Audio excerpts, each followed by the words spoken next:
So I read a thing by Richard Rohr the other day about how Jesus' most interesting conversations happened on his way either into or out of the center of hierarchies. And it got me thinking a lot about teaching and how most of our most interesting and life-giving conversations happen on the edges, not the center. So in this diagram, I just want you to think about um, a donut, right? The picture of a donut, and how the center, especially in compliance structures, is the safe space, right? And how the edges are really where the interesting stuff happens, right? And so in your own practice or in your own situation, what are the edges that you can explore?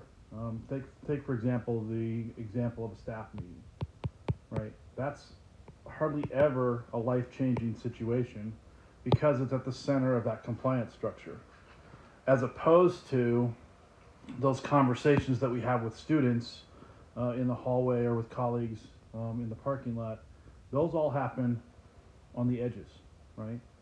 And so what I want you to think about, and for sure share if you want to, DM or chat or whatever, what are the edges that you explore in your own practice, right? And what are the conversations or walking through the building somewhere different than you normally do? What are the ways in which you get out to these edges and feel the light? At a previous school several years ago, we used to go hiking in the Cascade National Park to start the year, and there was always something about seeing that ridge that you'd been up on a couple hours before, and knowing like, oh yeah, we actually hiked up there. Both the scary part and the giddy part of getting that done.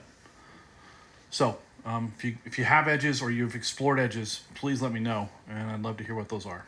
Thanks.